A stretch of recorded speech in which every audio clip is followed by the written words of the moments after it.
Every house is a ghost story. Not the kind with rattling chains and spectral apparitions in the attic, but the kind haunted by the quiet, persistent phantoms of everyday life.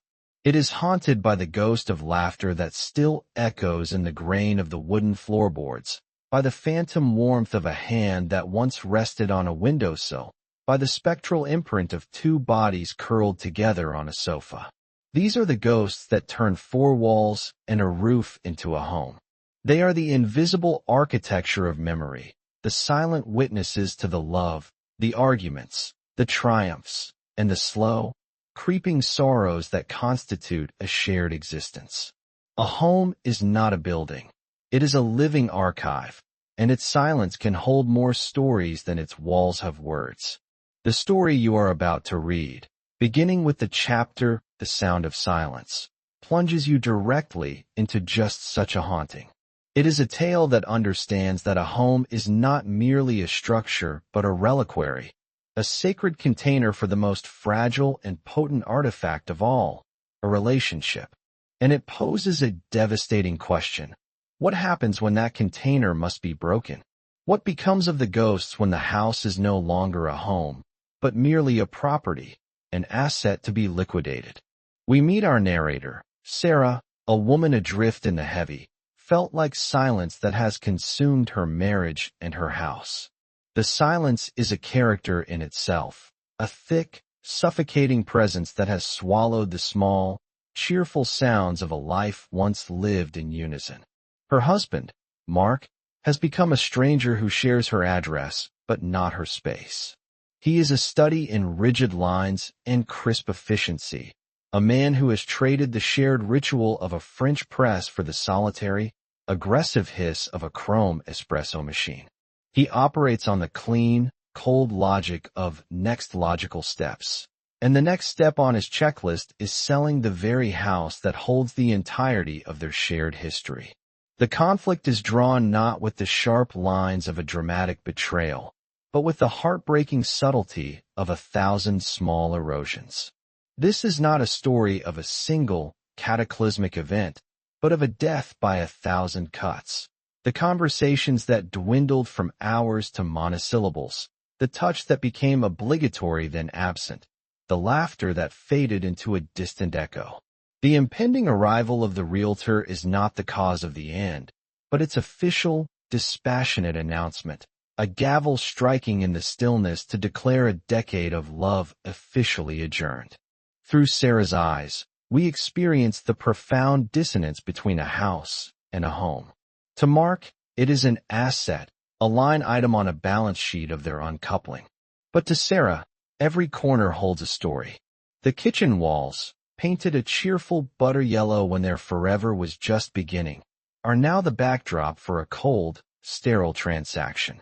The nursery upstairs, its walls still a soft, hopeful blue, is a silent monument to a shared dream that died, the unspoken wound that may well be the epicenter of the silence that broke them.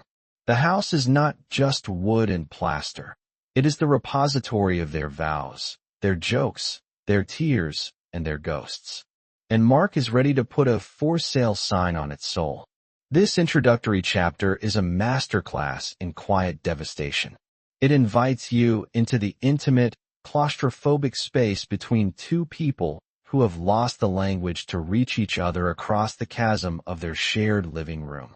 Sarah's task, assigned by Mark and the impending sale, is to become the curator of her own erasure. She must prepare the scene, scrub away the fingerprints of a decade of life, and turn their sanctuary into a sterile, marketable product for strangers to inspect. But as the story begins, a flicker of something else emerges from the ashes of her despair. A whispered, hollow prayer. A glance toward her grandmother's old, dusty Bible.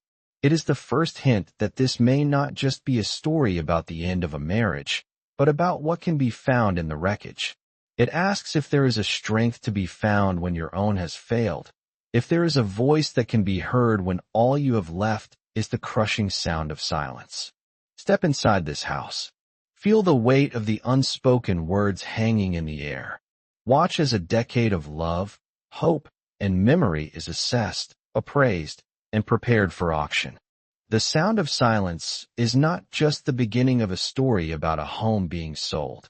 It is the beginning of a profound exploration of how we archive our lives, how we grieve the people we once were, and how, in the midst of the most deafening quiet, we might just begin to hear the faint, first notes of our own, unwritten future. Chapter 1. The Sound of Silence. The silence in our house had a texture. It was thick and heavy, like felt, muffling the small sounds that once defined our life together. The cheerful hum of the refrigerator, the gentle tick of the grandfather clock in the hall, the whisper of the wind through the old oak outside our window. They were all swallowed by this vast, suffocating quiet. This morning, the only sound that dared to cut through it was the aggressive hiss and gurgle of the espresso machine. Mark's espresso machine. It was a sleek, chrome monstrosity that had appeared on our kitchen counter 6 months ago, a symbol of his new, separate life that he was living alongside mine. He no longer drank the coffee I brewed in our old French press. He needed something stronger, faster, more efficient. Something that required no shared ritual. I watched him from my seat at the kitchen island, my own mug of tea growing cold between my hands. His back was to me a study in rigid lines. The crisp white shirt, the tailored gray trousers, the way his shoulders were set, as if bracing for an impact. He moved with a practiced economy, his motions precise and detached. He didn't ask if I wanted anything. He hadn't for a long time. We were two ghosts haunting the same house, moving through the same rooms, but never occupying the same space. The air between us was a chasm, littered with the debris of unspoken words and unhealed hurts. 10 years of marriage, a decade of shared dreams, and inside jokes and promises whispered in the dark, had eroded into this, a polite, desolate arrangement. "The realtor is coming at 4, he said, his voice flat. It wasn't an invitation for discussion, it was a statement of fact. He still hadn't turned around. He tapped the portafilter against the knock box, the sharp thump sounding like a gavel in the stillness. The words landed in my stomach like stones. Today, my own voice was a fragile thing, a mere rustle of leaves. "Yes, today. I told you last week, Sarah." He finally turned, leaning back against the counter. He held a tiny, steaming cup in his hand, his phone in the other. His eyes, the same warm hazel eyes I had fallen in love with under a canopy of stars at a college bonfire, were shielded. They okayed at me, but they didn't see me. They saw an obstacle, an item on a checklist. "I know," I said softly, tracing the rim of my mug. I thought we might talk about it again first." A flicker of something, annoyance, exhaustion, crossed his face before it was smoothed over again into that neutral mask. "There's nothing left to talk about." We agreed. It's the next logical step. Logical step. The phrase was so clinical, so Mark. He had built a fortress of logic around his heart, and I no longer knew the password. Our life together, our home, was being dismantled with the same dispassionate efficiency he applied to a corporate merger. I looked around the kitchen, the supposed heart of our home. I remembered painting these walls a cheerful butter yellow a week after we moved in. We had laughed, flicking paint at each other, our clothes and hair streaked with yellow. Mark had held me, his hands firm on my waist, and kissed the paint smudge on my nose. He'd whispered against my lips, "This is it, Sarah. Our forever starts here." Where did forever go? When did it pack its bags and slip out the back door? It wasn't one big, cataclysmic event. It was a death by 1,000 small cuts. The late nights at the office that became all-nighters. The conversations that dwindled from hours to minutes, and then to monosyllables. The touch that became tentative, then obligatory, then absent altogether. The laughter that faded into a distant echo. "It's just a house, Sarah," he said, misinterpreting my silence. He took a quick, scalding sip of his espresso, his gaze already drifting back to the glowing screen of his phone. Just a house. The words were a physical blow. This wasn't just wood and plaster and glass to me. This was the place we brought our puppy home, the one who chewed the leg of this very kitchen island. This was the garden where I planted rose bushes in memory of my grandmother. This was the nursery upstairs, its walls still a soft, hopeful blue that had remained empty. This was the bedroom where we had loved and fought and cried and held each other through sickness and fear. It was the repository of our shared history, and he was ready to put a for sale sign on it without a backward glance. "It's our home, Mark," I whispered, the words catching in my throat. He sighed, a long, weary sound that told me I was being difficult, emotional. "It's an asset, one we need to liquidate to move on." Move on. He said it as if we were discussing stocks, not the tattered remains of our vows. I felt a surge of desperate, helpless anger. I wanted to scream.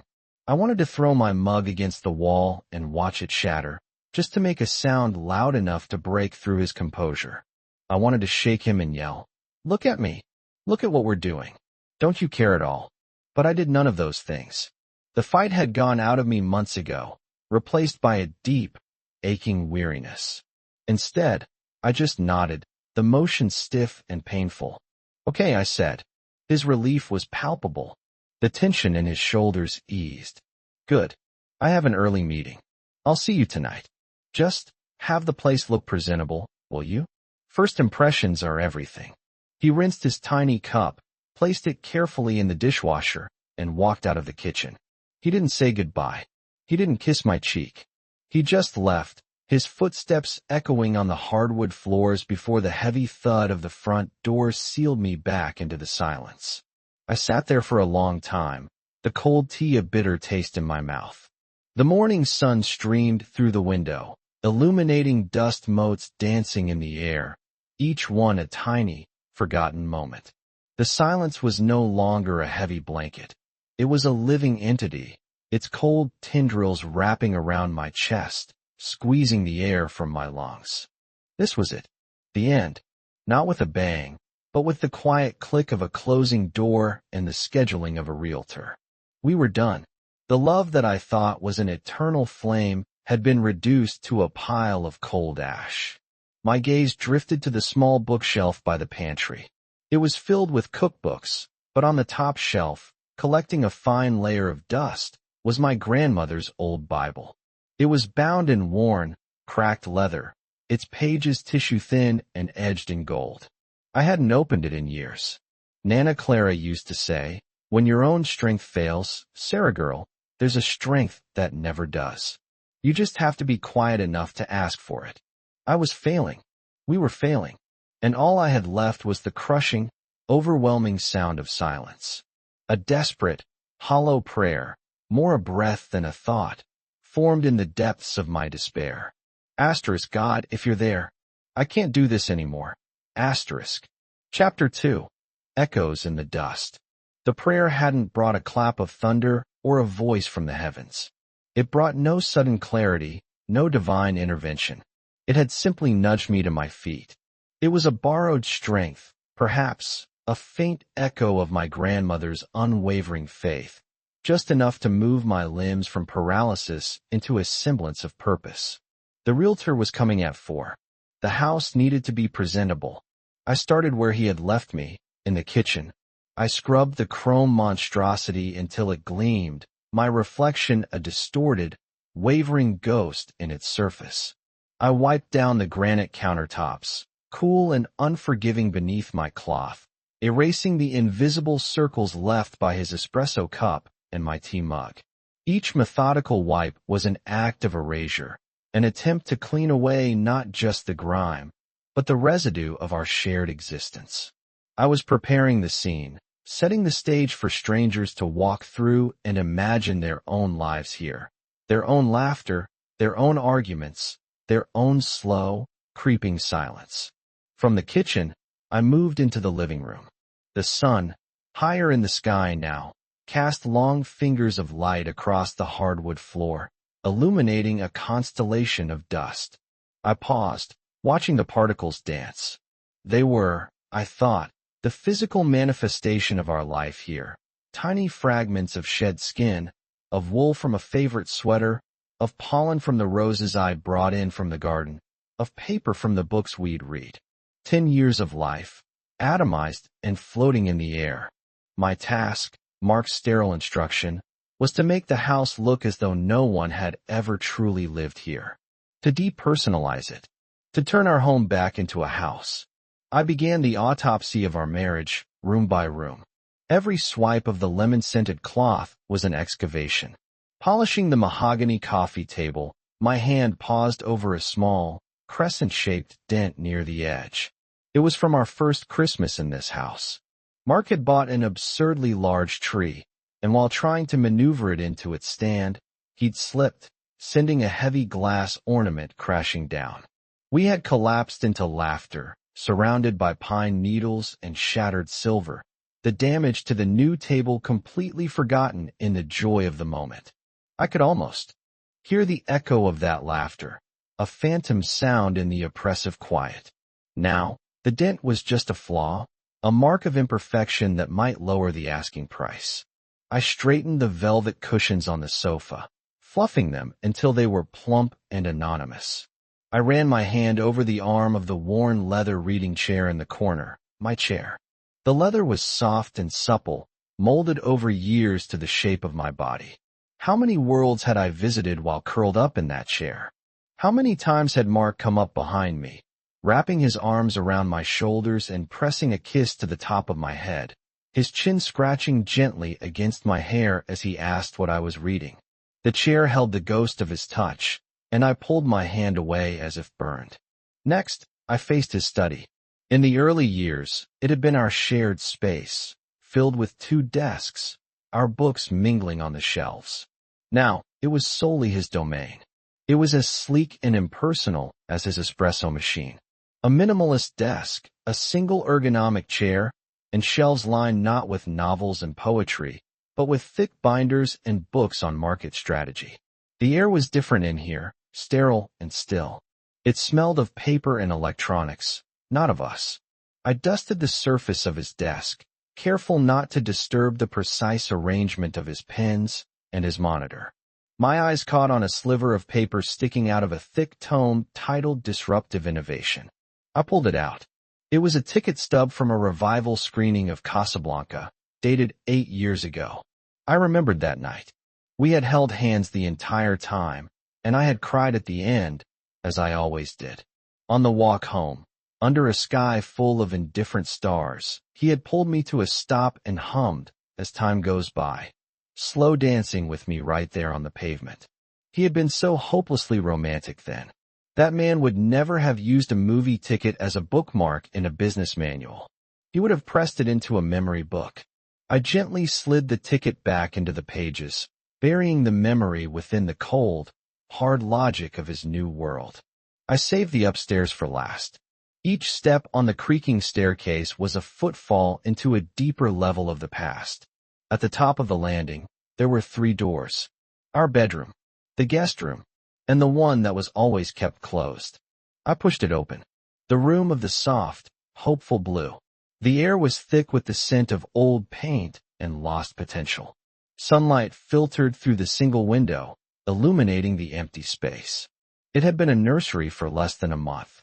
We had painted it together, our excitement a tangible thing, a bright color on the palette of our future.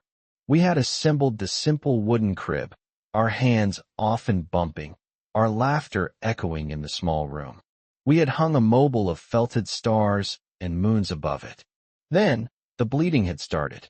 The frantic drive to the hospital. The doctor's gentle, clinical words. The crushing, silent drive home. We had never spoken of it again. Not really.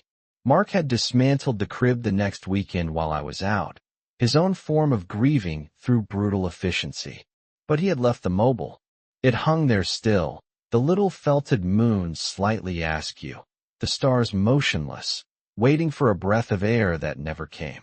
This room, I realized, was the epicenter of the silence. This was where the first, deepest crack in our foundation had formed. My grief had been a vast, roaring ocean, and I had wanted to drown in it with him. But Mark had built a dam, brick by logical brick, convinced we could simply reroute the river of our sorrow. We hadn't survived it together, we had survived it separately. And in doing so, we had lost the path back to each other. I stood in the center of the room, under the silent mobile, and felt the full weight of a dream that had grown too heavy to carry. I didn't cry. The tears had dried up long ago, leaving behind a barren landscape. With a quiet reverence, I backed out of the room and gently, firmly, clicked the door shut. Some things could not be polished for presentation. Some rooms had to remain unseen. Finally, our bedroom. The king-sized bed, which had once felt so cozy and intimate, now seemed like a vast, empty tundra. I smoothed the duvet, creating a perfect, unwrinkled surface. His side, the right side, was pristine. His pillows were stacked with military precision. My side was a softer landscape, the impression of my head still faint on the pillow. The air held a schizophrenic scent, the sharp, clean fragrance of his ridiculously expensive cologne warring with the soft, vanilla notes of my hand lotion. A line was drawn down the middle of the bed, an invisible border as real as any wall. His side was a territory I no longer had a visa to enter. I gathered the clothes he'd left on his valet stand and folded them, the fabric of his crisp shirts still holding a faint warmth. I put my worn copy of Pride and Prejudice back on my nightstand, its spine broken, its pages soft as cloth. His nightstand held only his phone charger and a glass of water. By 3:30, I was done. The house was immaculate. It was a beautiful, hollow shell, scrubbed of our fingerprints, polished until it reflected nothing of the life we had built and dismantled within its walls. It gleamed with a false promise, ready for a new family to fill it with new sounds, new scents, new memories. I walked through the silent rooms one last time, not as a homeowner, but as a curator of a museum whose exhibits were all invisible. Here, we danced. Here, we argued. Here, we dreamed. Here, the dream died. I hadn't erased the memories by cleaning. I had enshrined them. I had paid my respects. I had said my own private goodbye, a ritual he would never understand. I sat on the bottom step of the staircase, the one that always creaked, and waited. The grandfather clock in the hall ticked, a steady, rhythmic heartbeat in the quiet. I had faced the ghosts.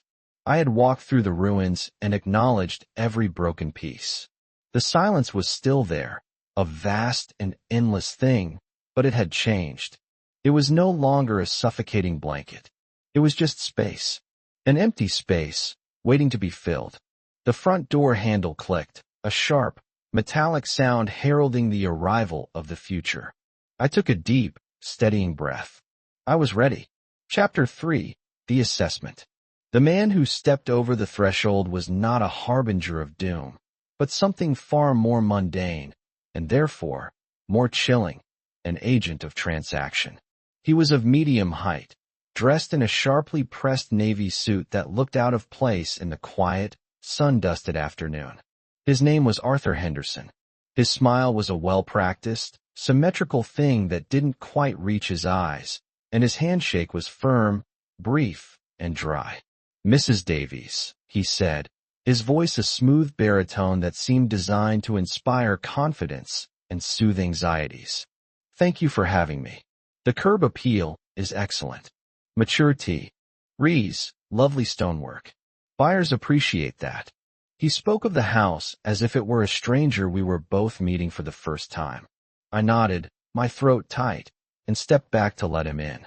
His polished leather shoes clicked with an alien authority on the oak floorboards I had just mopped, the floorboards where I had once taught a clumsy Mark to waltz. Giggling as we bumped into the furniture.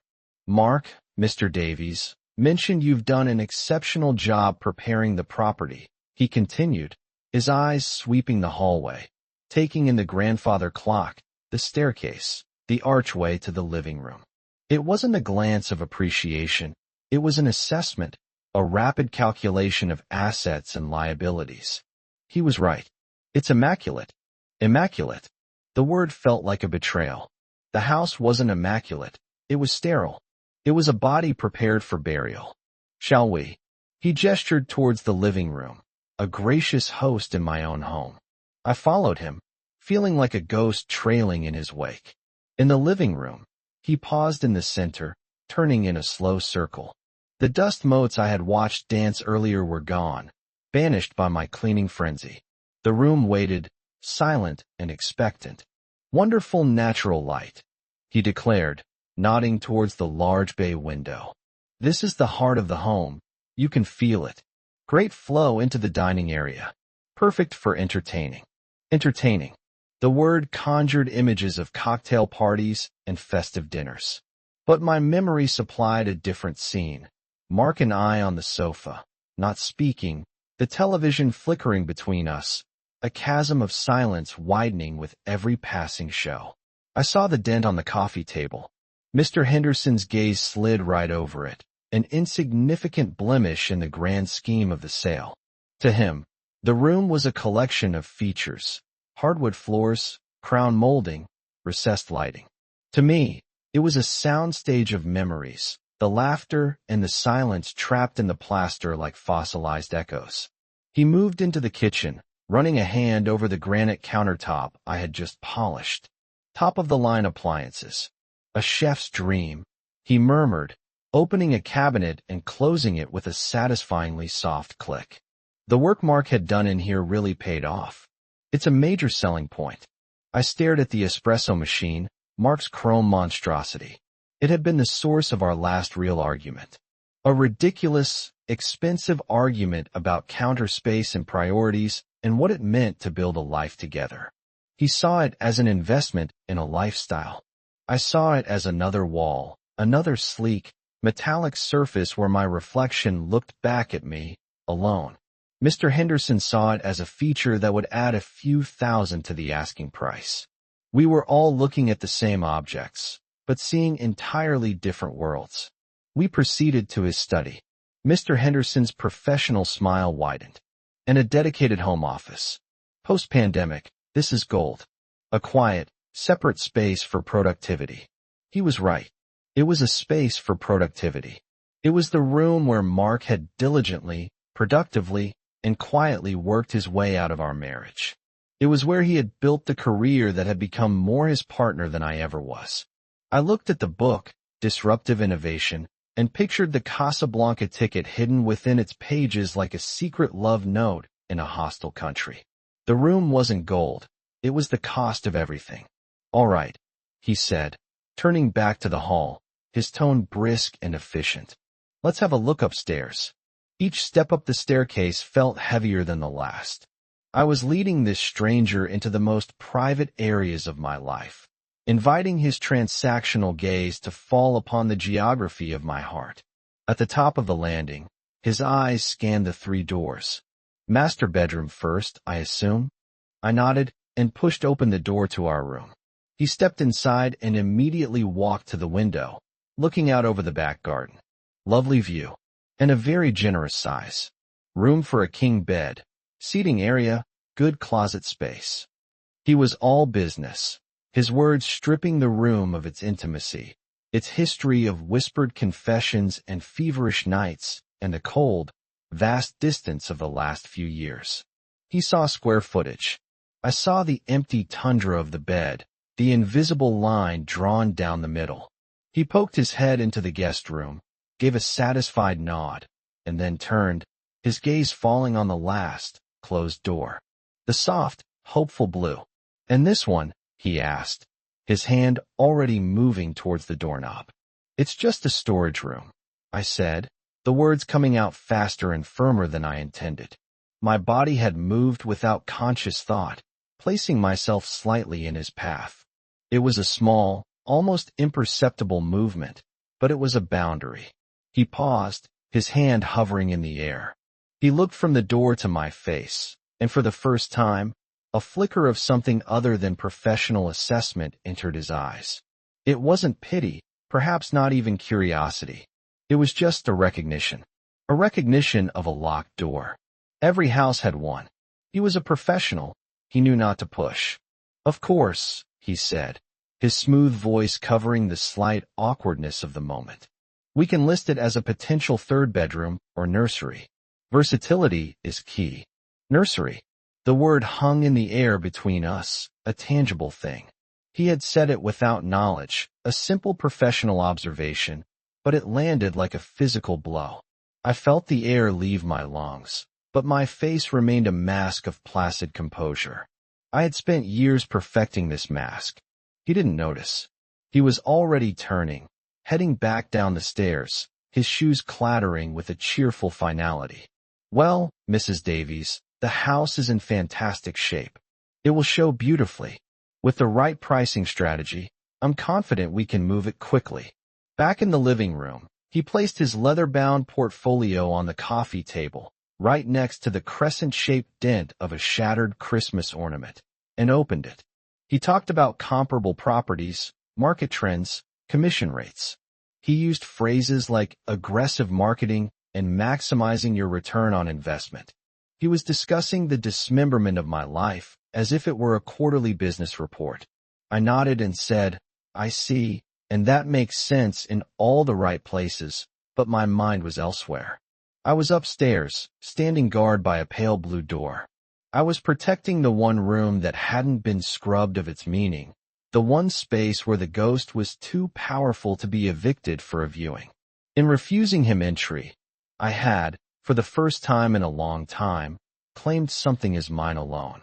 The grief, the memory, the silent, aching potential, it was not for sale.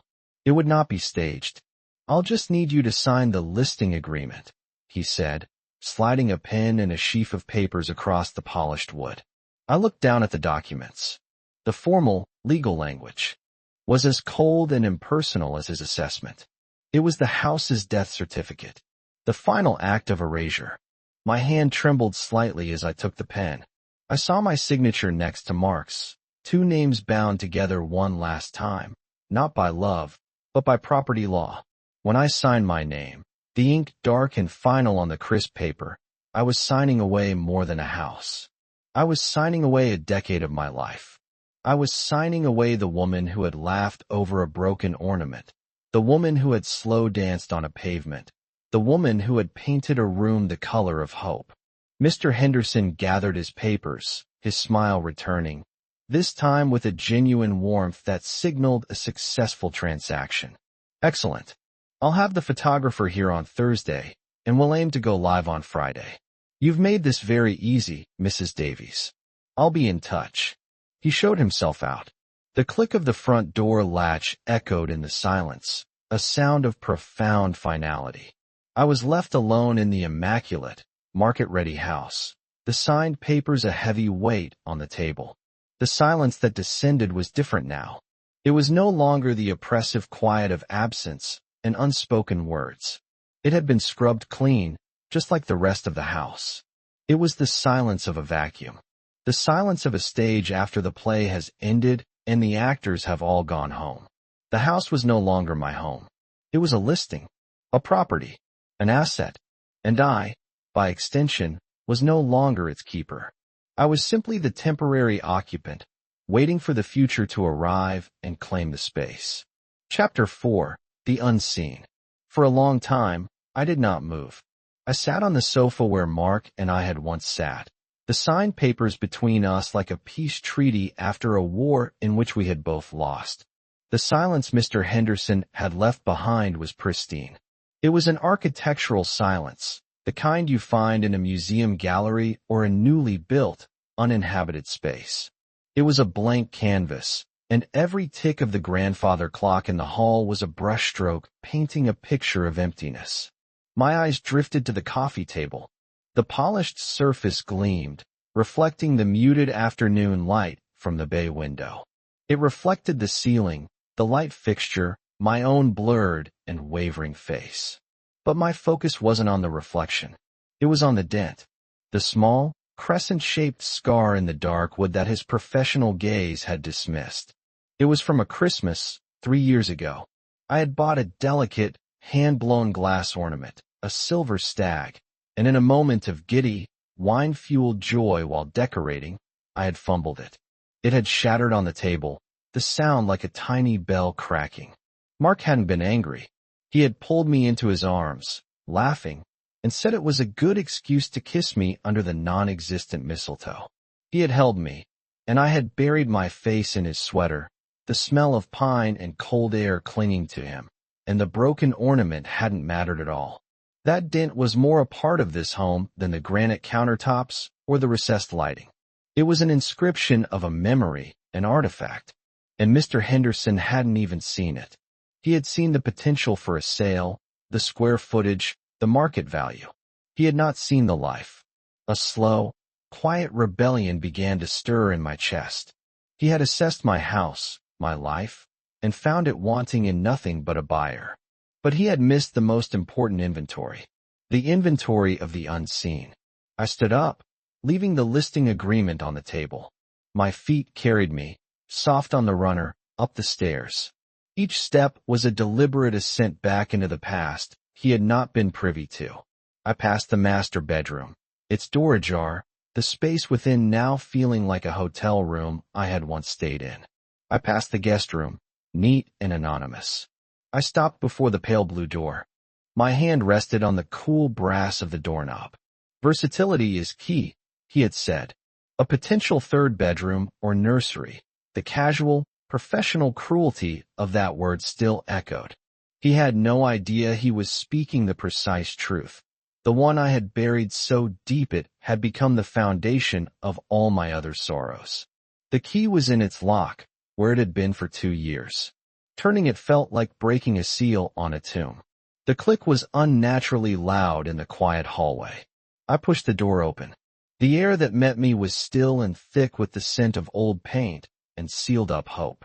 The late afternoon sun slanted through the single window, illuminating a universe of dust motes dancing in the golden light. They swirled and settled on the shapes within. A flat-packed wooden crib, still in its cardboard sheath, leaned against one wall. A rocking chair with a hand-knitted blanket draped over its back stood in the corner. Stacked neatly beside it were children's books, Goodnight Moon, The Velveteen Rabbit, Where the Wild Things Are.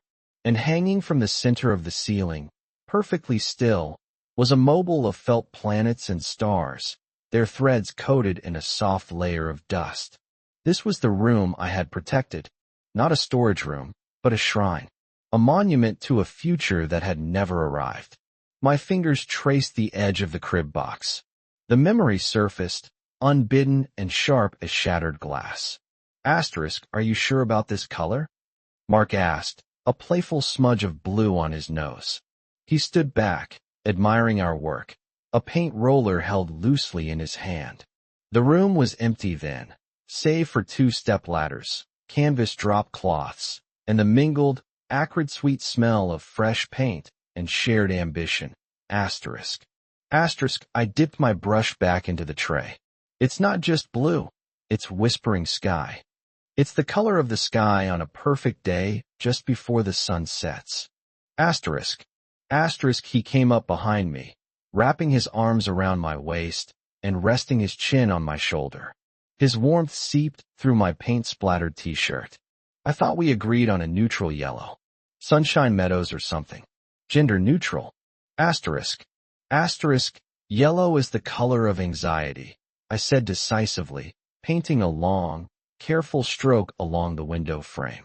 Blue is calm. It's hopeful. Besides, our baby will be a calm, hopeful baby who loves the sky. Asterisk. Asterisk, he chuckled, his breath warm against my ear. Our baby will probably be a screaming maniac who prefers mud to the sky. But if whispering sky makes you happy, then our screaming, mud-loving maniac will have the most beautiful room in the world. Asterisk. Asterisk, we worked in a comfortable silence for a while. The only sounds the rhythmic squish of the rollers and our soft breathing. We were a team. We were building a nest, feather by feather, with every coat of paint, every shared glance, every quiet dream we poured into those 4 walls. Later, when the walls were done and the light was fading, he had pulled me into the center of the room and waltzed with me, humming an off-key tune while our feet shuffled on the dusty drop cloths. It was our secret ballroom, the antechamber to our future, Asterisk. The memory dissolved, leaving me standing in the dusty silence of the present. The ghost of his laugh seemed to hang in the air, just beyond my reach. A profound, aching grief washed over me, so total and consuming it felt like drowning. This room wasn't just about a baby we never had. It was about the us we had been when we painted it. The people who could laugh with paint on their noses, who could waltz on a drop cloth, who believed their love was strong enough to build a future in a room the color of hope. The espresso machine hadn't broken us. The long hours at the office hadn't broken us.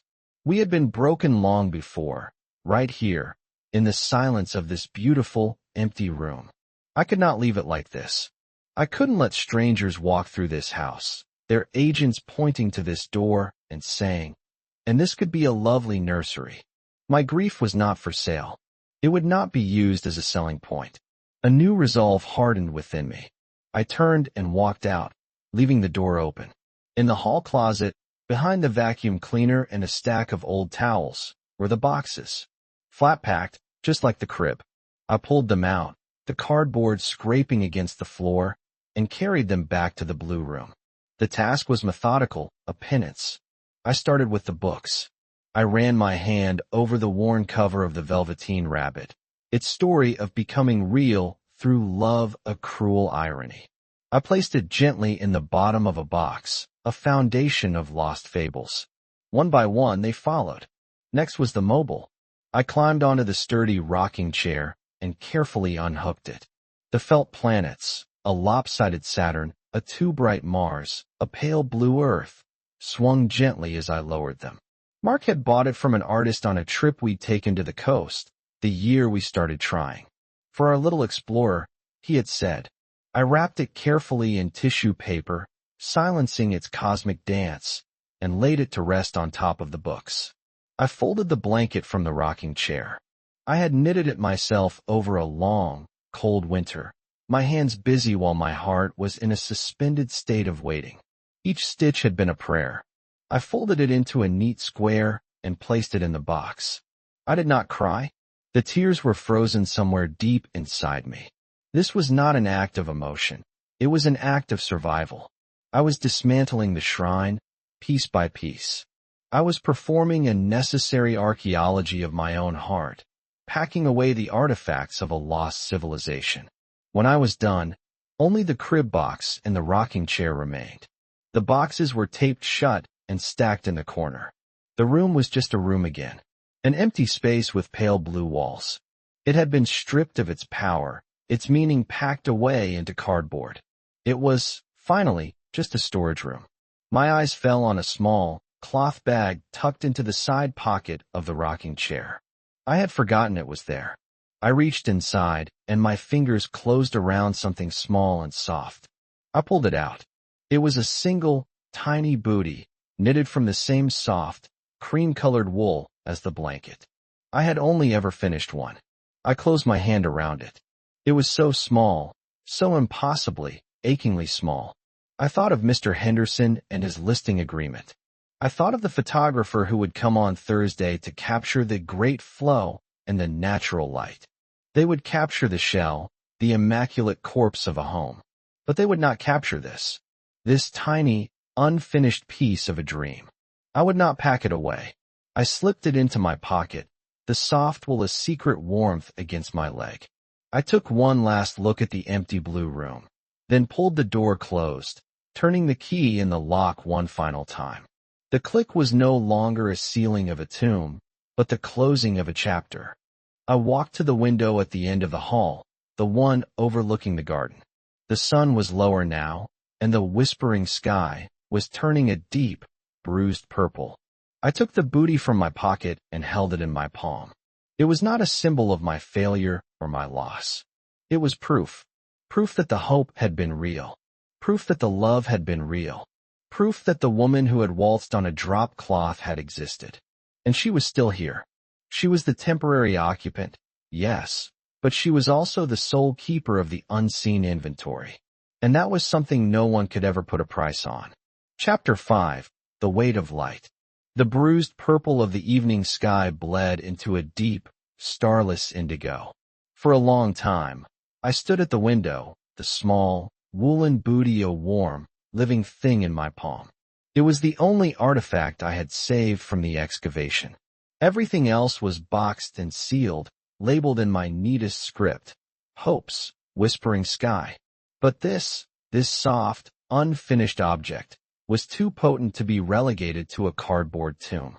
It was not a relic of the past, but a part of my present. It was the anchor that proved the rest of the ship had been real. My feet carried me to my bedroom. Not the master bedroom I had once shared with Mark, that felt like a museum exhibit I was no longer qualified to curate, but the smaller guest room I had retreated to months ago. I opened the top drawer of the nightstand. Inside, nestled amongst a few silver bracelets and a string of my grandmother's pearls, was a small, lacquered box. It held old letters, a pressed flower from a long-ago corsage, a ticket stub from the first movie Mark and I ever saw together. Relics from a different lost civilization. I placed the booty inside, its cream-colored wool a stark contrast against the dark velvet lining. I closed the lid, the soft click echoing the final turn of the key in the blue room's door. It was safe. It was witnessed. The next 2 days passed in a blur of methodical erasure. Mr. Henderson had emailed a polite but firm checklist, preparing for your photo shoot. It was a guide to rendering a life invisible. Depersonalize, it began. Buyers need to be able to envision themselves in the space. I started with the mantelpiece, the heart of the living room, which had always served as our family's informal gallery. My hands, feeling clumsy and foreign, reached for the first silver frame. It was a photo from our trip to Italy 5 years ago. We were standing on a bridge in Venice, Mark's arm slung around my shoulder, his face split in a wide, unguarded grin.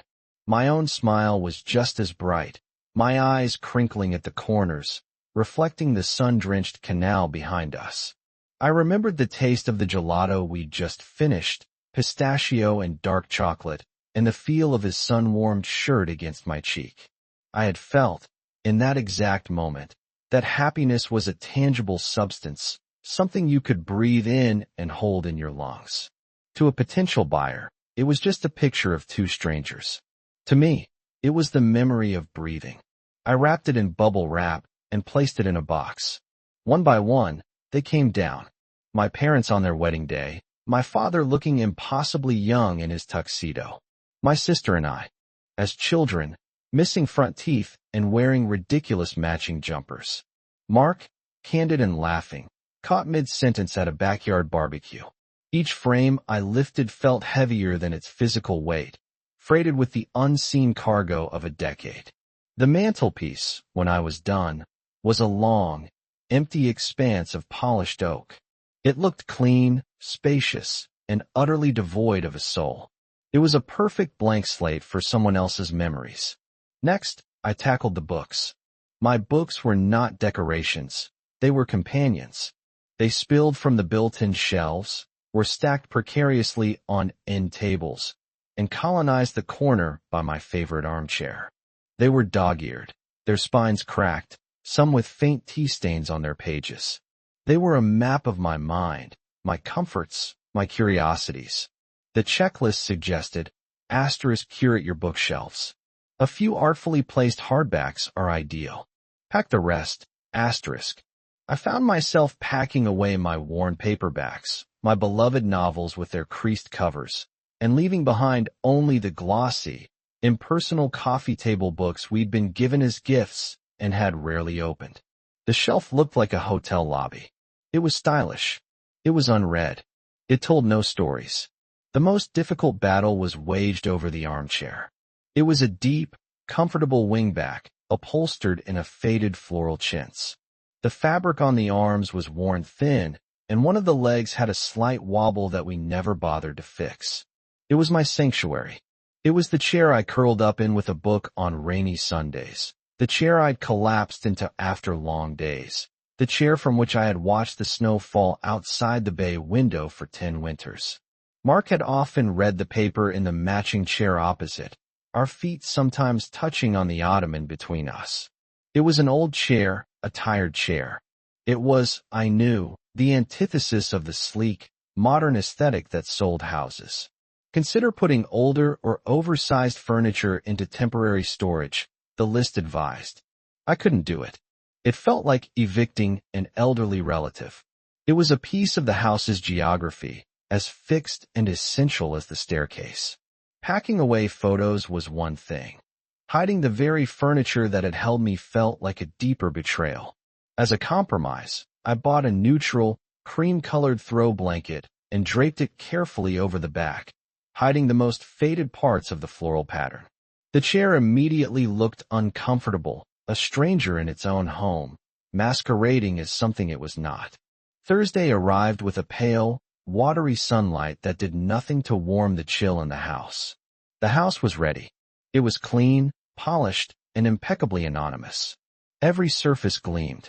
The countertops were bare, save for a single, artfully placed bowl of green apples. The beds were made with hotel-like precision. It was beautiful, and it was a lie. I walked through the silent rooms, my footsteps echoing in the manufactured emptiness, feeling like a ghost haunting a house I had not yet left. I had successfully curated my own absence. The photographer, a young man named Leo with a kind but distracted air, arrived exactly on time. He was burdened with equipment, a tripod, a large camera bag, lighting umbrellas. He moved with a brisk efficiency that reminded me of Mr. Henderson. "Great light in here," he said, his eyes scanning the living room not for its comfort or its memories, but for its angles and reflections. "This will shoot beautifully." I offered him coffee, a reflexive gesture of hospitality, but he politely declined. "Just need to get set up. Won't take up too much of your time." I retreated to the kitchen, leaning against the counter I had just cleared of all my familiar clutter, the mug tree, the recipe stand, the little ceramic pot of herbs. From there, I watched him work. It was a strange, invasive ballet. He'd set up his tripod, peer through the lens, adjust a cushion by a fraction of an inch, and then the sharp, decisive click whir of the shutter would cut through the silence. Click, the empty mantelpiece. Click, the artfully curated, unread bookshelf. Click, my chintz armchair, disguised in its neutral throw. He moved through my home like a surgeon, excising the life from it one frame at a time. He saw the great flow from the living room to the dining area. He saw the potential in the light-filled breakfast nook. He did not see the thousands of breakfasts I had eaten there, the morning light striping the pages of my newspaper. He did not see the wine stains on the rug, hidden now beneath the ottoman, from a New Year's Eve party where we had danced until 3 a.m. He did not see the tiny, almost invisible scratch on the hardwood floor by the back door where our old dog, gone for years now, used to scrabble with excitement when he heard my car in the drive. He was capturing a shell, a beautiful and marketable husk. And with every click of his camera, I felt another piece of my history being flattened into a two-dimensional, glossy image, ready for public consumption. When he got to the upstairs landing, he paused. "Just the 2 bedrooms up here, and the master bath?" he asked, looking at his shot list. "And a smaller room," I said, my voice quiet. "It's just used for storage." He nodded, glancing at the pale blue door, the keyhole stark and empty in its brass plate. "Okay, we'll skip that then." Henderson said to focus on the key living areas. A wave of profound, dizzying relief washed over me. The blue room would remain unseen. Its secrets were safe from the unblinking, commercial eye of his lens. It was the one place his light would not touch. After an hour, he was packing up his gear. "All set," he said cheerfully. "The photos will be online by tomorrow afternoon. The place looks great. It'll sell in a week, I bet." I nodded, unable to summon a smile. I walked him to the door, the signed listing agreement still sitting on the hall table where I had left it, a silent, waiting contract. When he was gone, the silence he left behind was different from the one before. It was a vacuum. It was the silence of a stage after the actors have left. I walked back into the living room and stood before the empty mantelpiece. I ran my hand along the cool, smooth wood. My reflection looked back at me from the polished surface, a pale, wavering ghost in an empty room. The photographer had captured the light, but he had missed all the weight it carried. The house was no longer my home. It was just a listing, and I was just its temporary, unseen occupant. Chapter 6. The Digital Ghost. The silence that settled in Leo's wake was a physical presence. It was not the comfortable quiet of a house at rest, but the sterile hush of a showroom after closing. I wandered from the living room into the kitchen, my hand trailing along the back of the sofa, the new throw blanket feeling coarse and unfamiliar under my fingertips. The bowl of green apples on the counter gleamed under the recessed lighting, each one a perfect, waxy sphere. They looked less like fruit and more like sculptures of fruit. I picked one up. It was cold and unnervingly light, a prop in the play of my own life. For the rest of the day, I moved through the rooms like a tourist. I felt a strange compulsion to test the reality of the space. I sat gingerly on the edge of my disguised armchair, my back straight, not daring to sink into its familiar embrace.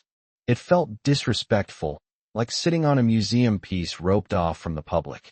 In the dining room, I ran a finger over the polished surface of the table, a table cleared of the perpetual stack of mail, magazines, and half-finished crossword puzzles that had been its natural state.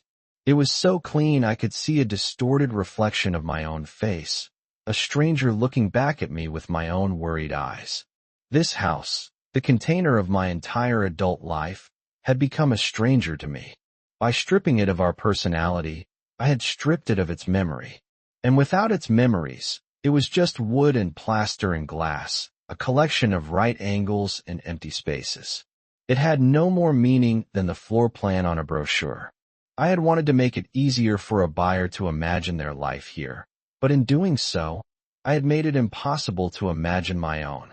The following afternoon, an email from Mr. Henderson chimed in my inbox. The subject line was relentlessly cheerful. Your listing is live. My heart gave a painful thud.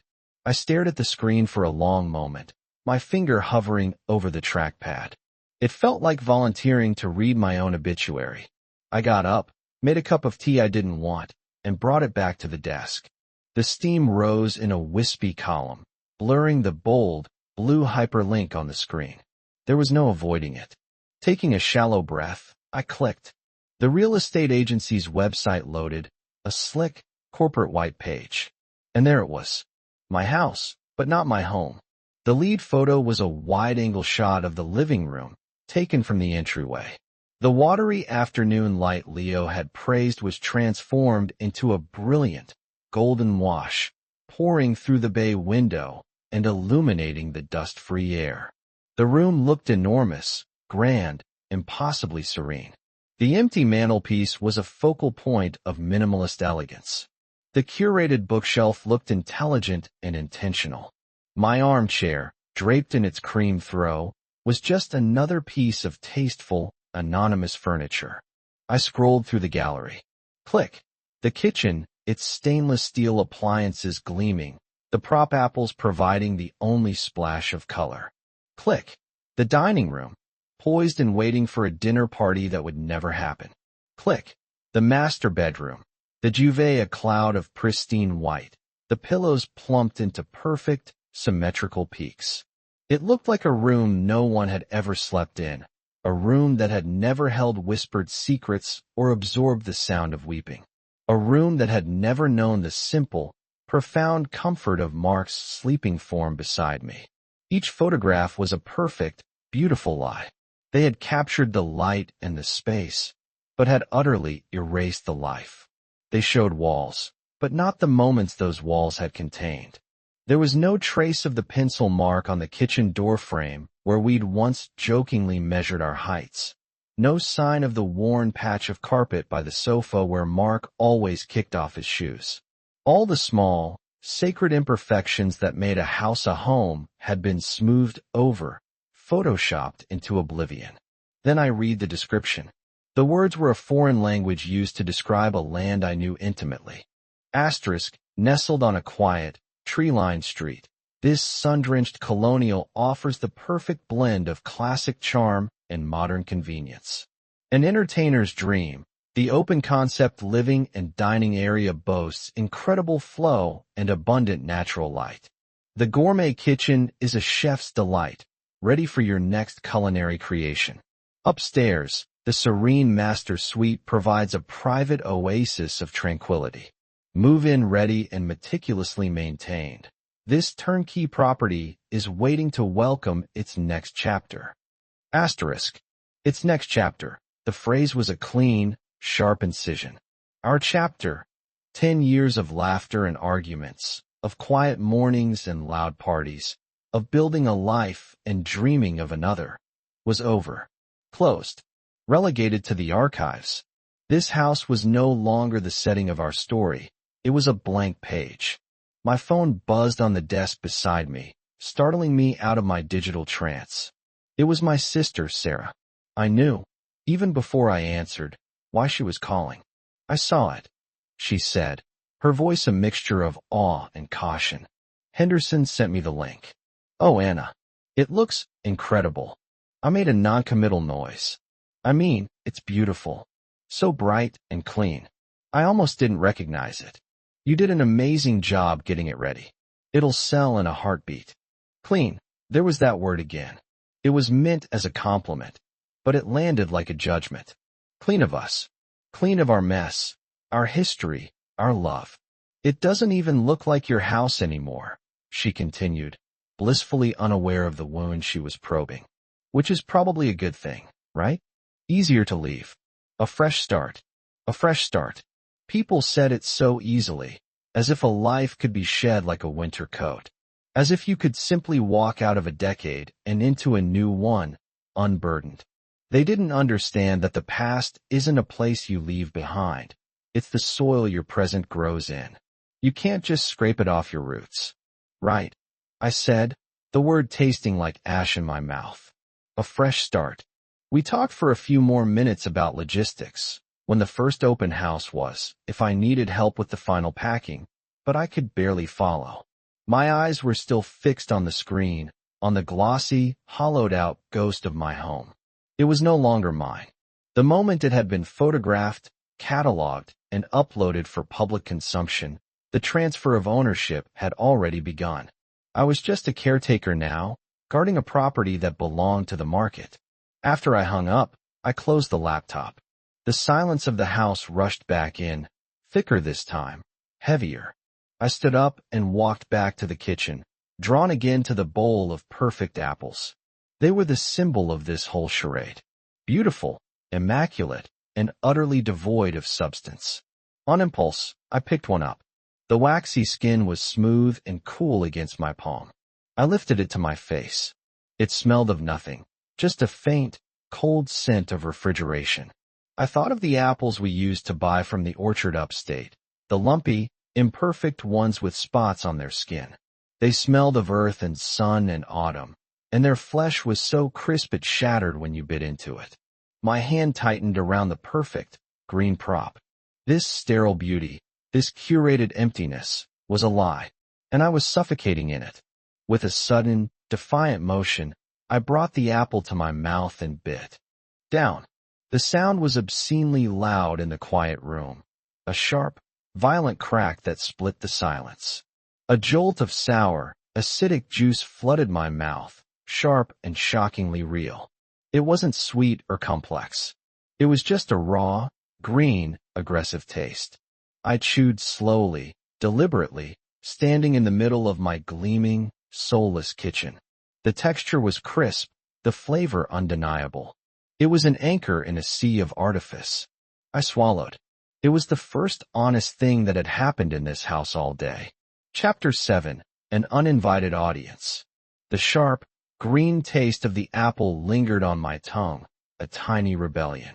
I left the half-eaten fruit on the pristine counter, a deliberate blemish on the perfect scene, its white flesh already beginning to brown. It was a small, messy truth in a house of beautiful lies, and I guarded the taste of it like a secret. The open house was scheduled for Saturday, from 1 to 3. Mr. Henderson called on Friday evening to go over the final instructions, his voice smooth and practiced. "Now, Anna," he said, the false intimacy grating. "The best thing you can do is make yourself scarce. Go see a movie, visit a friend, sit in a coffee shop. Buyers get nervous when the owner is home. They can't speak freely, can't picture themselves in the space. You want them to feel like it's already theirs. I want them to feel like it's already theirs." The words echoed the sentiment of the listing, waiting to welcome its next chapter. I was the epilogue of the old chapter, a character who was meant to have already exited the stage. "I understand," I said, the lie smooth in my own mouth now. But I had no intention of leaving. Where would I go? To sit in a bustling cafe and pretend to read while my life was being picked over and appraised by strangers? To watch a film in a dark theater, the fictional drama a pathetic substitute for the real one unfolding in my own home? No, I would not abandon it. It felt like leaving a dying loved one alone in a hospital room full of indifferent doctors. I had to bear witness. On Saturday morning, I woke before the sun. The house was cold and still, holding its breath. I didn't turn on the lights, moving through the familiar darkness. I made my way to the small room at the back of the house, the one we'd always called the study, though it was mostly a repository for Mark's books and my gardening magazines. Leo's team had staged it as a gender-neutral home office, with a slim desk, an uncomfortable-looking chair, and a single, sad-looking succulent. I had a plan. In the back of the closet, behind a forgotten box of winter coats, was a small, low stool. I retrieved it and placed it in the corner behind the door. From there, I had a sliver of a view down the hallway toward the living room, and more importantly, I could hear everything. The door, left just a few inches ajar, would look perfectly natural. I would become the ghost in my own house. At 12:30, I retreated to my post. I had a bottle of water and a book I knew I wouldn't read. My heart hammered against my ribs, a frantic, trapped bird. At 1:05, Mr. Henderson's sleek black car pulled into the driveway. I heard his key in the lock, the confident click of the tumblers. He walked in, his footsteps echoing on the newly polished hardwood. He hummed a tuneless melody as he moved through the rooms, opening blinds, turning on a few artfully placed lamps. The scent of his cloying, citrusy aftershave drifted down the hall, an invasive, foreign smell. Then, the doorbell rang. The first voice was a woman's, high and excited. "Oh, Michael, look." The photos didn't do it justice. The light. A man's deeper voice rumbled in agreement. "Great flow. You could knock this wall down, open it right up to the kitchen." I flinched as if struck. The wall between the dining room and kitchen. The wall where Mark's ridiculously extensive collection of hot sauces had been lined up on a narrow shelf.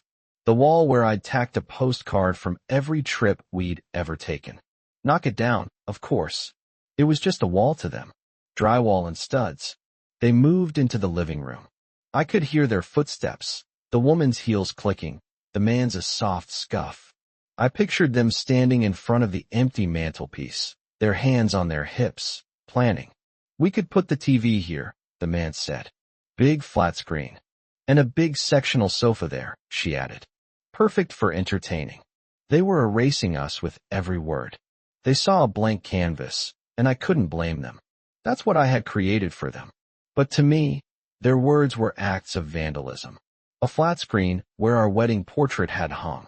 A sectional sofa in place of the two mismatched armchairs we'd bought at a flea market, the ones where we'd spent countless evenings reading side by side. My chair, the one now disguised under its cream throw, was just a placeholder to them, a temporary object to be discarded. I shrank back into my corner, my knuckles white on the cover of my book. This was a mistake. This was self-inflicted torture. But still, I couldn't leave. More people arrived. The house filled with a low murmur of voices, a collage of compliments and criticisms. "The kitchen is a little dated, don't you think? I'd want to replace the countertops. Look at the size of this yard. The kids would love it. Is that original hardwood? I'm not sure about the paint color in the guest room. Each comment was a tiny paper cut. They were judging the container, unaware of the life it had contained. They were discussing its bones, never knowing its soul. A small child, escaping his parents, toddled down the hall and peered into my room. His eyes, wide and curious, met mine for a split second before his mother swooped in, scooping him up with an apologetic laugh. Sorry about that. He's an explorer. She pulled the door gently, closing it until it was only open a crack. My hiding place was even more secure, my world even smaller. The hour bled into the next. I listened to Mr. Henderson's sales pitch, repeated until it lost all meaning. Sun-drenched, incredible flow, turnkey property. He was selling a product, a collection of features and benefits. He wasn't selling the creak of the third stair from the top, the one Mark always said was the house's way of saying goodnight. He wasn't selling the way the morning sun hit the kitchen window, creating a perfect, warm square on the floor where our old dog, Buster, used to sleep. He was selling an empty box. Then, a quiet couple moved down the hall and entered the master bedroom, directly across from my hiding place. I held my breath. This was the most sacred space, the room that still smelled faintly of Mark's soap, a scent no amount of airing out could seem to vanquish. I heard the woman sigh. It's a nice size, she said, her voice soft. Good closet space, the man replied, his tone practical. I heard the slide of a closet door. You were quiet for a long moment. I risked a peek through the crack. They stood near the window, the woman's head on the man's shoulder, looking out at the old oak tree in the backyard. The image was a ghostly echo of 100 moments Mark and I had shared, standing in that exact spot. It has a good feeling, the woman murmured. Peaceful. Then she lowered her voice, a conspiratorial whisper I had to strain to hear. But it's a little sad, isn't it? The man was quiet. I don't know, she continued. It just feels empty, like someone left in a hurry. You can feel the absence. A cold shock went through me. She saw it.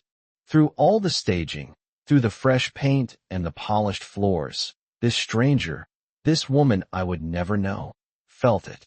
She felt the ghost. She felt the gaping hole that Mark's departure had left, an emptiness so profound it had seeped into the very plaster of the walls.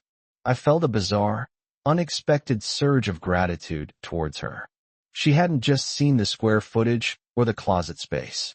She had felt the story. After they left, the room was silent.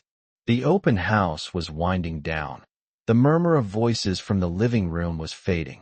When I was sure the last of the visitors had gone, I heard Mr. Henderson's footsteps as he did a final walkthrough, closing windows, turning off lights.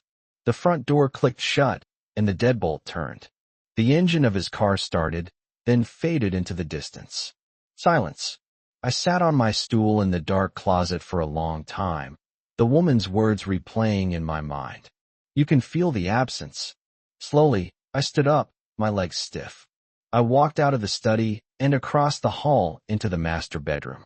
The room looked just as it had before, the duvet a perfect white cloud, the pillows symmetrically plumped.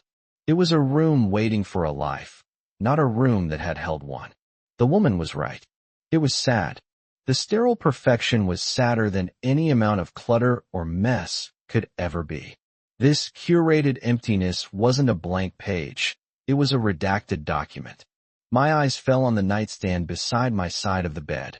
It was empty except for a small, tasteful lamp. In the bottom drawer, I knew, was a box of things I hadn't been able to pack away yet.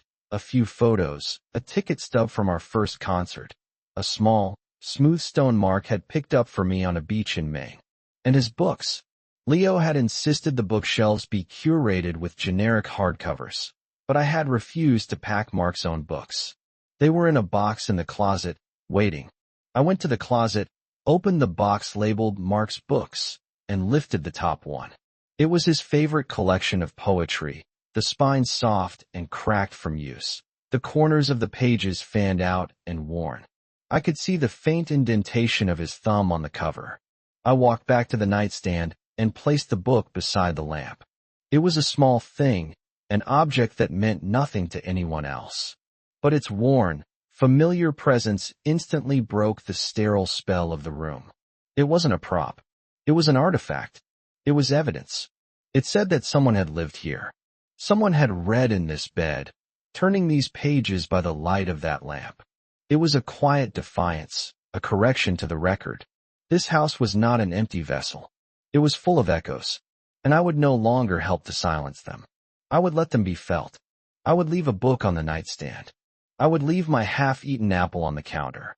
Small, stubborn testaments to the life that was lived here, a life that could not, and should not, be completely erased. Chapter 8. The Cartography of a Life. The rebellion that began with the book on the nightstand did not end there. It was a small crack in a dam, and now the truth of our life here began to seep through. I moved through the staged rooms not as a ghost, but as a quiet curator, restoring a select few artifacts to their rightful place. In the kitchen, I took one of Mark's favorite coffee mugs, a heavy ceramic one from a potter in Vermont, chipped at the rim, and placed it by the sink. In the living room, I slid a thin, well-loved vinyl record, Simon and Garfunkel's Bridge Over Troubled Water, onto the shelf beneath the generic decorator books. I found my worn-out gardening gloves, still faintly caked with the soil from the rose bushes Mark had planted for me, and left them on the small table on the back porch. These were not grand gestures. They were whispers. They wouldn't disrupt the flow Mr. Henderson was so proud of, but they would disrupt the lie. Each object was a point on a map, a small pin in the cartography of a shared life. They said, *, we were here. We loved in this space. We drank coffee and listened to music and tended to the earth, *. On Monday morning, Mr. Henderson called. I expected a reprimand. I had braced myself for his smooth, disappointed tone chiding me for cluttering the perfect scene. *Anna, he said, and his voice held an unfamiliar note of excitement. We have an offer. A very strong offer. I gripped the phone, my breath catching in my throat. Already. And it's a clean one. Full asking price. They're pre-approved, ready to move quickly. He paused, and I could practically hear him straightening his tie over the phone. It's the quiet couple from Saturday. The Watsons. Sarah and David. The Watsons. The woman who had felt the absence.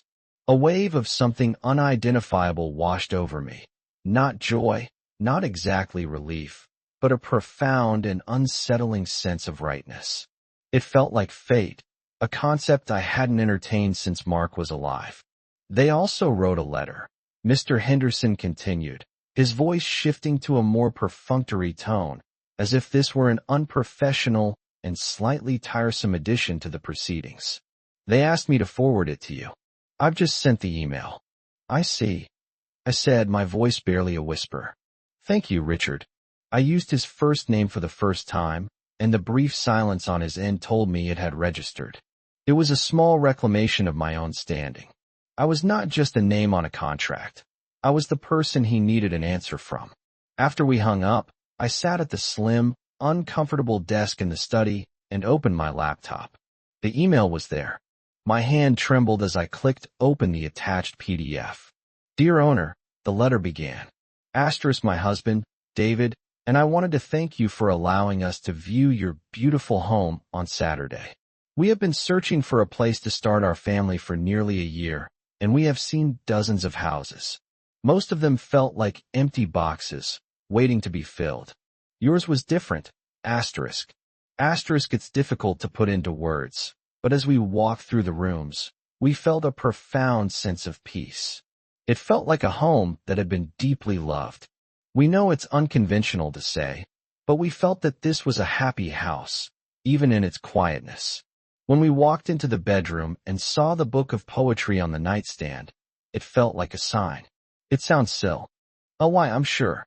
But it told us that this was a place for people who read and loved and lived. It wasn't just a property. It was a home with a story, *. We don't know your circumstances for selling, but we want you to know that if you accept our offer, We will be honored to be the next caretakers of this special place. We hope to fill it with laughter and new memories, and to honor the wonderful feeling you have cultivated here. Asterisk. Sincerely, Sarah and David Watson. I read the letter 3 times, the words blurring through a film of tears. They weren't tears of sadness, not entirely. They were tears of recognition. She had seen it all. The poetry book, my tiny act of defiance, had not been an act of defiance at all. It had been a signal, a beacon. I had been trying to communicate with the ghost of my own past, and in doing so, I had accidentally communicated with the future. The ghost had been seen, not exorcised.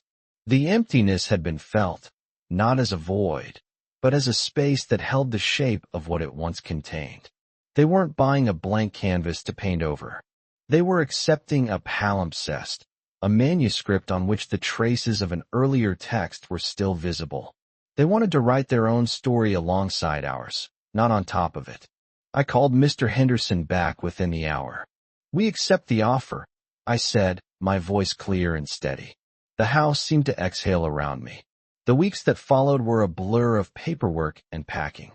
But the nature of the packing had changed. Before, it had felt like a frantic act of erasure. Now it felt like an archive. I packed Mark's things not with grief, but with a sense of purpose. I was preserving our story, not burying it. Each box I sealed was not a coffin, but a time capsule. The final walkthrough was scheduled for the day before closing. Sarah and David were there. I had insisted on being present, much to Mr. Henderson's professional chagrin. When I opened the door to them, Sarah's eyes were kind. She was younger than I expected, with a warmth that radiated from her. "Thank you so much for meeting us," she said. "Of course," I replied. "It's still my house for another 24 hours. I wanted to be the one to show you a few things."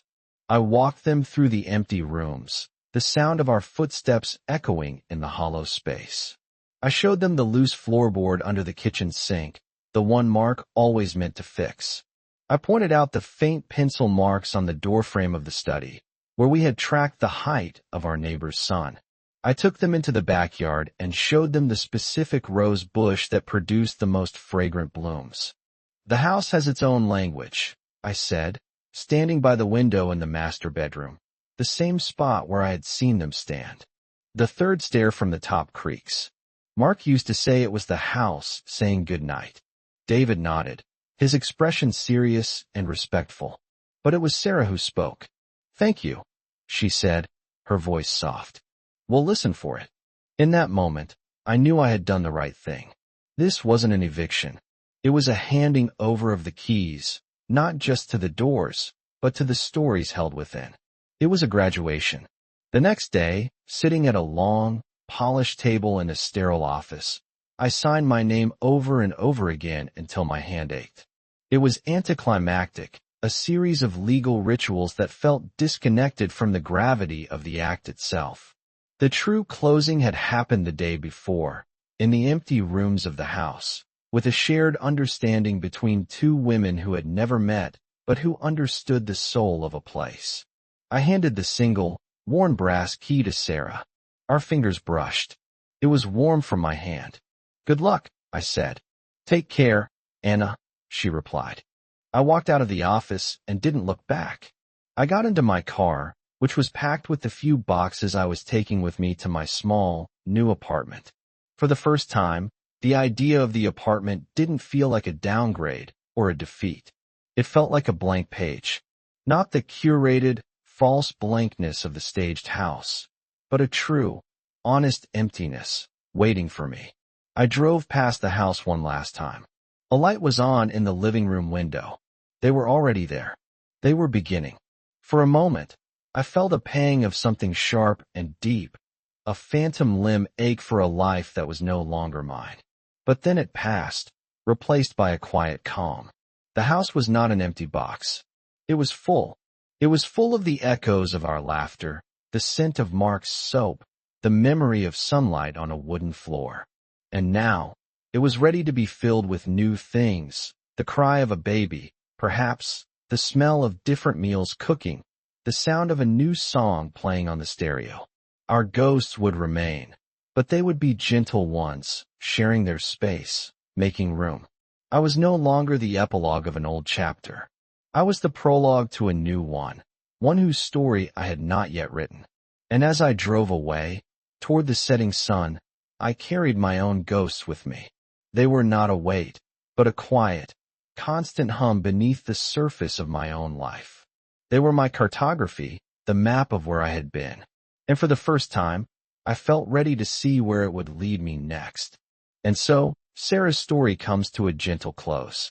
We leave her not with an ending, but with a new beginning, driving toward a future she is finally ready to write for herself. The story began with the sound of silence, a heavy, suffocating blanket of loss that muffled the very essence of life within her home. But it ends in a silence of a different kind. It is no longer the sound of absence, but the sound of peace, a quiet space that is not empty, but full. It is full of the sacred echoes of a love that was real, a life that was lived, and a hope that, even when buried, never truly died. What we have witnessed in Sarah's journey is the profound and subtle nature of a true prayer miracle. Her first prayer, uttered in the depths of her despair, was not a grand or eloquent plea. It was a hollow breath of desperation. God, if you're there, I can't do this anymore. It was a surrender. And God's answer was not a clap of thunder or a voice from the heavens. It was just as quiet as the prayer itself. The miracle was in the nudge to stand up and clean a counter. It was in the instinct to protect a pale blue room, guarding the sanctity of a dream. It was in the small, defiant act of placing a single, worn book of poetry on a nightstand, a tiny testament to the life that had been lived there, a whisper of truth in a room staged with beautiful lies. Sarah thought she was simply correcting the record for herself, honoring the ghost of her own past. But God, in His infinite and mysterious wisdom, turned that whisper into a beacon. He sent someone who was not looking for a property, but for a home. Someone who could feel the story in the walls, who could sense the love that had seasoned the very air. The answer to Sarah's prayer came in the form of a stranger's letter, in the empathetic heart of a woman who could feel this sadness and absence, not as a flaw to be renovated, but as a sacred space to be honored. The miracle was not the sale of the house. The miracle was who it was sold to. It was the divine assurance that the love she and Mark had built would become the foundation for a new family's joy, their story becoming part of the home's ongoing soul, not erased by fresh coats of paint. This is so often how God works in our lives. We cry out in the overwhelming noise of our pain, or in the crushing silence of our grief, and we wait for a storm or an earthquake, a sign that we have been heard. But more often than not, the answer comes as a still, small voice. It comes as an unexpected moment of strength to face the day. It comes as a flicker of instinct that guides our hand. It comes as the kindness of a stranger, a perfectly timed phone call, or a letter that says, I see you. It comes as the quiet realization that our grief does not have to be a tomb where we bury our hearts, but can become an archive, a sacred inventory of a love that has shaped us, a love that we can carry forward not as a burden, but as a source of quiet strength. Sarah learned that her home was not just a collection of assets to be liquidated, but a cartography of her life. Every dent in the wood, every worn patch on a chair, every book on a shelf was a point on that map.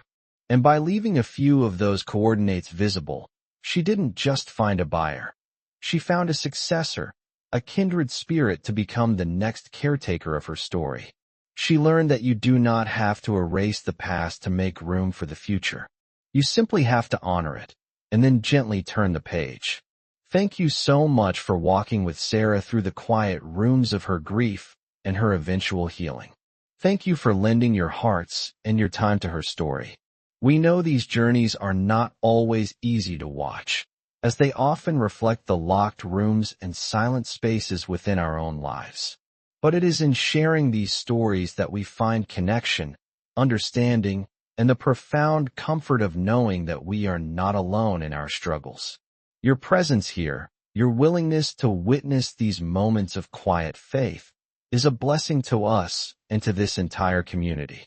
If this story of a quiet, whispered prayer and its beautiful, unexpected answer has touched your spirit, if you believe, as we do, that God is still working miracles in the mundane, everyday moments of our lives, if you are looking for a place that honors faith, nurtures hope, and celebrates the divine whispers that guide us through our darkest times, then we humbly invite you to become part of our community here at Prayer Miracles. By subscribing to our channel, you are not just getting more stories like this one. You are joining a global family of believers who find strength, encouragement, and a deeper connection to God through the shared testimonies of His quiet, constant presence in our world.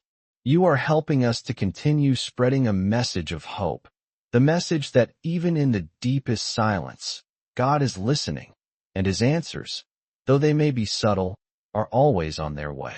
Click that subscribe button and ring the notification bell, so you never miss a story that might just be the beacon you've been looking for.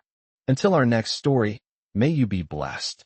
May you have the courage to face your own locked rooms, the faith to listen in the silence, and the eyes to see the small, beautiful miracles that God is placing along your path each and every day. Take care and be well.